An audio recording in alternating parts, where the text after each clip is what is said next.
क्या एक थाली सब बदल सकती है? सेहत, सोच और पूरी दुनिया। कहते हैं कि तुम वही हो जो तुम खाते हो, लेकिन क्या हमने कभी सोचे है कि हमारा खाना हमारी सेहत, मन और यहाँ तक कि इस धरती को कैसे बदल सकता है? जो वेजिटेरियन होते हैं वो नॉन वेजिटेरियन से 5 या 10 साल ज़्यादा और हैप्पी लाइफ जीते हैं। वेजिटेरियन डाइट में कंप्लीट प्रोटीन नहीं मिलता, इसलिए नॉन वेज ही बेस्ट ऑप्शन है। ये जो सब गलत फहमियाँ है उसे हम आज तोड़ेंगे। कैसे बड़े बड़े सेलिब्रिटीज वेजिटेरियन डाइट फॉलो कर रहे हैं और कैसे अपना बेस्ट दे रहे हैं, सब जानेंगे। आज हम जानेंगे वेजिटेरियन डाइट की हिस्ट्री, इसके पीछे की साइंस को। हमारा भोजन केवल पेट भरने का माध्यम नहीं है, यह हमारे विकास, हमारी सोच और यहाँ तक कि हमारी संस्कृति का भी हिस्सा है। लेकिन एक बड़ा सवाल है कि क्या मनुष्य प्राकृतिक रूप से शाकाहारी है या मांसाहारी था? इस प्रश्न का उत्तर जानने के लिए हमें मानव विकास के प्रारंभिक चरणों में जाना होगा और यह समझना होगा कि आदि मानव क्या खाते थे। मनुष्य के पूर्वज लगभग 70 लाख साल पहले धरती पर मौजूद थे, जिन्हें होमिनिड्स कहते हैं। ये होमिनिड्स अफ्रीका के घने जंगलों में रहते थे।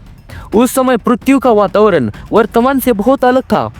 चारों तरफ जंगल फैले हुए थे और भोजन के रूप में फल, पत्तियां, बीज, जड़ें और नट्स बड़ी मात्रा में उपलब्ध थे। अब सवाल आता है कि क्या ये होमिनिड्स पूरी तरह से शाकाहारी थे? वैज्ञानिकों ने कई आदिमानवों के दांतों के अवशेषों का अध्ययन किया और पाया कि उनके दांत चपटे और घिसने वाले थे, जैसे कि आज के शाकाहारी जानवरों के होते हैं। मांसाहारी जानवर के जबड़े केवल ऊपर नीचे चलते हैं, जिससे वे मांस को काट और फाड़ सकते हैं, जबकि मनुष्य के जबड़े दाएं बाएं घूम सकते हैं। आप भी ट्राई करके अपने जबड़े दाएं बाएं ऊपर नीचे करो, कैसे हम इजीली कर पा रहे हैं। हमारे मुंह की बनावट ही ऐसी है जो वेजिटेरियन डाइट को पीस सके और वो अच्छे से पच सके। दांतों की संरचनाओं पर जरा गौर करें तो मांसाहारी जानवर जैसे बाघ और शेर के दांत नुकीले और तेज होते हैं, जो मांस को फाड़ने और काटने में सहायक होते हैं। इनके लंबे और मजबूत कैनाइन दांत होते हैं जो शिकार को पकड़ने और मारने में मदद करते हैं। इनकी दाढ़ी भी नुकीली होती है जो मांस को छोटे छोटे टुकड़ों में काटने में सक्षम होती है।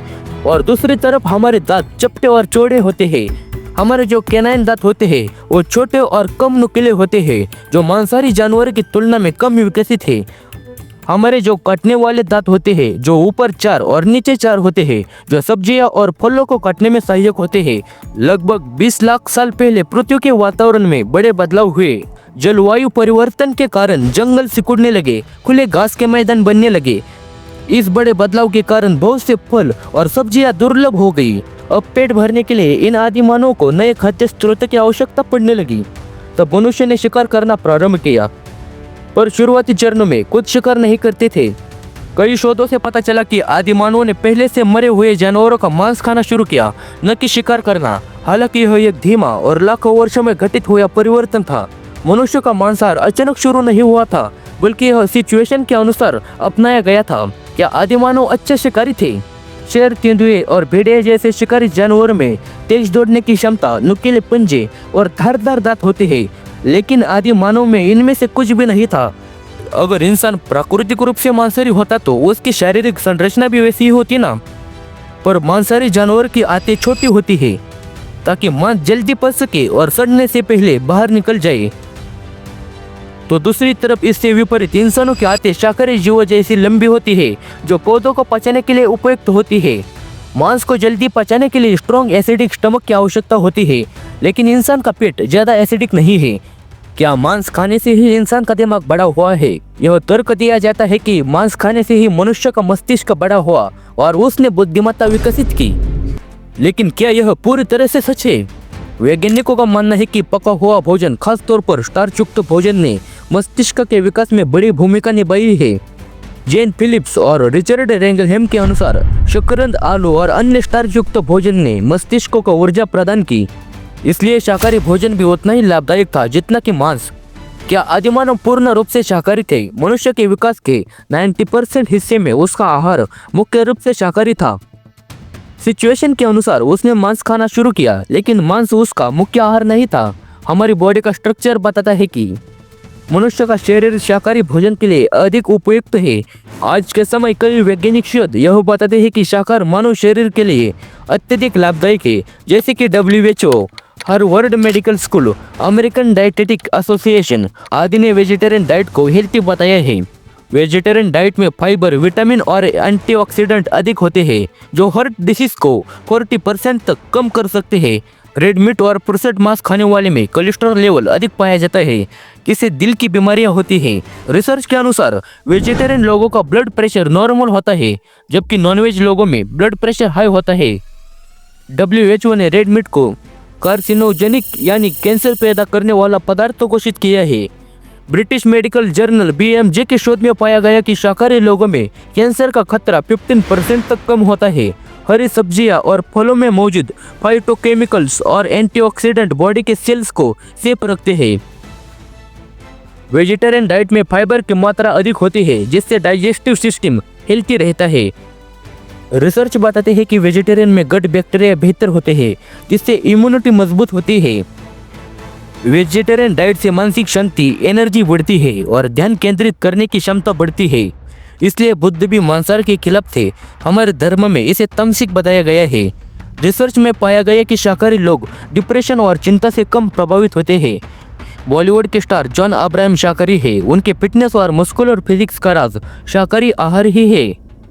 उन्होंने पिछले 25 वर्षों में चीनी का सेवन नहीं किया है और कभी भी शराब या सिगरेट का सेवन नहीं किया। उनका आहार मुख्यतः सोया, अंकुरित अनाज और प्रोटीन पर आधारित है, जो उन्हें आवश्यक प्रोटीन प्रदान करता है। कमांडो सीरीज में अपने दमदार स्टंट के लिए पहचाने जाने वाले विद्युत जमवाल भी शुद्ध शाकाहारी है। वे कहते हैं कि शाकाहारी आहार ने उन्हें शारीरिक और मानसिक रूप से मजबूत बनाया है, जिससे वे अपने एक्शन सीक्वेंस में बेहतरीन प्रदर्शन कर पाते हैं। विराट कोहली भी वेजिटेरियन है। उनकी फिजिक्स कितनी बेहतरीन है, उनके बॉडी में कितनी स्ट्रेंथ है। ऐसे और बड़े बड़े सेलिब्रिटीज हैं जो वेजिटेरियन डाइट फॉलो करते हैं। क्या सच में वेजिटेरियन डाइट में प्रोटीन की कमी होती है? यह सवाल अक्सर लोगों के मन में आता है, खासकर उन लोगों के जो नॉनवेज को ही ताकत और मस्कुलर बॉडी बिल्डिंग के लिए जरूरी मानते हैं, लेकिन साइंस और रिसर्च से इस भ्रम को पूरी तरह से तोड़ते हैं। सबको तो पता ही है हमारी बॉडी के लिए प्रोटीन कितना इम्पोर्टेंट है। प्रोटीन अमीनो एसिड से बना होता है, जिनमें से 9 इम्पोर्टेंट अमीनो एसिड होते हैं जो हमें भोजन से प्राप्त होते हैं। यह धारणा है कि केवल मांसाहारी में ही संपूर्ण प्रोटीन होता है, यह पूरी तरह से गलत है। अगर आप शाकाहारी हैं तो आपको प्रोटीन के लिए परेशान होने की जरूरत नहीं है। विज्ञान कहता है कि शाकाहारी आहार से भी आप उतना ही अच्छा प्रोटीन प्राप्त कर सकते हो जितना कि मांसाहारी आहार से। मसूर दाल, उरहर दाल, मूंग दाल, राजमा, चने और छोले प्रोटीन से भरपूर होते हैं। 100 ग्राम मसूर के दाल में लगभग 25 ग्राम प्रोटीन पाया जाता है। सोया चंक्स में तो 52% तक प्रोटीन पाया जाता है, जो चिकन से भी अधिक होता है। हम हर रोज जो खाना खाते हैं उसमें सबसे ज़्यादा वेज का ही यूज़ होता है ना। वेजिटेरियन डाइट में प्रोटीन के इतने सोर्स मौजूद है कि आपको उनका नाम भी नहीं पता होगा। वेज में हमें बहुत से ऑप्शन है प्रोटीन के लिए। Albert Einstein, Mahatma Gandhi, Leonardo da Vinci जैसे महान लोग शाकाहारी लाइफस्टाइल से ही ऊर्जावान बने रहे। दुनिया के सबसे ताकतवर इंसानों में से एक पैट्रिक बाबुयेन शुद्ध शाकाहारी है। नोवाक जोकोविच जो दुनिया के नंबर 1 टेनिस खिलाड़ी है, वो वीगन है। लुइस हैमिल्टन 7 बार के फर्स्ट चैंपियन शुद्ध शाकाहारी आहार लेते हैं। आजकल कई एथलेटिक्स वेजिटेरियन डाइट फॉलो कर रहे हैं, क्योंकि यह मीट की तुलना में मसल की रिकवरी, मोर एनर्जी और बेहतर हेल्थ प्रोवाइड करता है। क्या आप अपनी डाइट में बदलाव करने के लिए तैयार है? अगर हाँ तो कमेंट में बताओ। दोस्तों आज के लिए बस इतना ही। उम्मीद करता हूँ कि यह जानकारी आपको पसंद आई होगी। यह जानकारी पसंद आई हो तो वीडियो को लाइक और चैनल को सब्सक्राइब अवश्य करिएगा। मिलते हैं अगले नए वीडियो के साथ, तब तक के लिए धन्यवाद। Thanks for watching.